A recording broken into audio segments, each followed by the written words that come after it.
आजपर्यंत आपण सोन्याची तस्करी ऐकली असेल, ड्रग्सची तस्करी ऐकली असेल, इतकंच काय तर मानवी तस्करीच्याही बातम्या आपण पाहिल्यात। मात्र महाराष्ट्रात एका नव्याच तस्करीचा प्रकार समोर आलाय, जो शेतकरी, सरकार आणि व्यापाऱ्यांची डोकेदुखी वाढणारा ठरवतोय।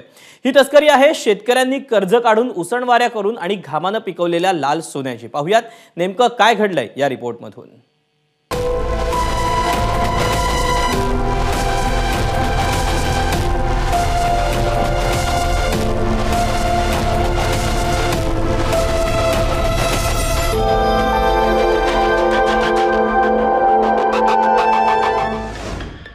लाल सोन्याच्या तस्करीचं गौड बंगाल काय? लाल सोन्याची तस्करी, सरकारची डोकेदुखी।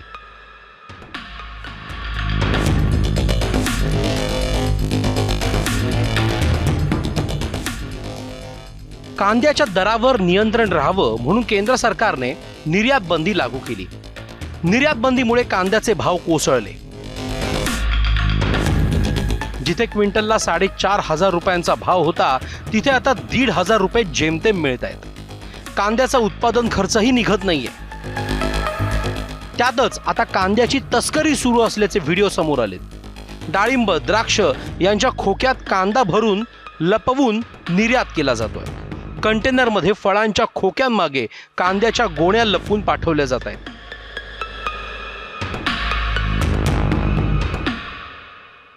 देशाच्या विविध भागातून इतर शेतमालासह बांगलादेश, श्रीलंका, दुबई, कुवेत या देशात कांद्याची तस्करी केली जाते।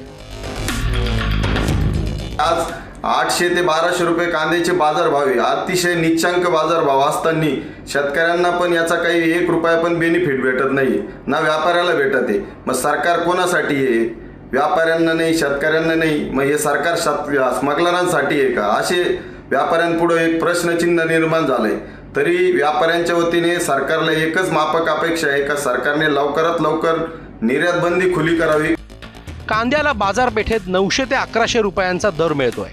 मात्र कांद्याला परदेशात प्रचंड मागणी असून 8 ते 9,000 रुपये प्रति क्विंटल भाव मिळतोय। शेतकऱ्यांकडून कमी दरात कांदा खरेदी करून तस्करी करत प्रचंड नफा कमवला जातोय।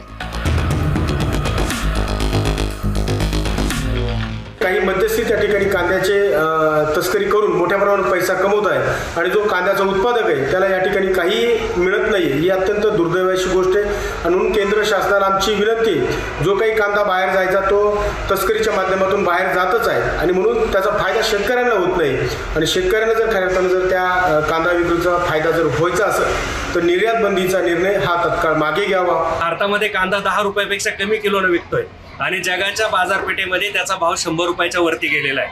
म्हणजे कांद्याला सोन्याचे दिवस आहे।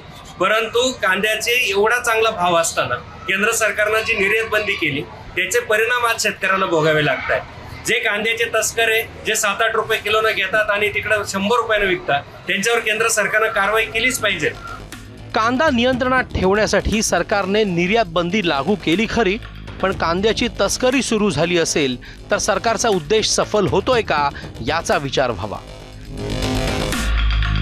तस्करी होत असल्याने सरकारचा महसूलही मोठ्या प्रमाणात बुडतोय। त्यामुळे कांद्याची तस्करी रोखून शेतकऱ्यांची फसवणूक तातडीनं थांबवावी।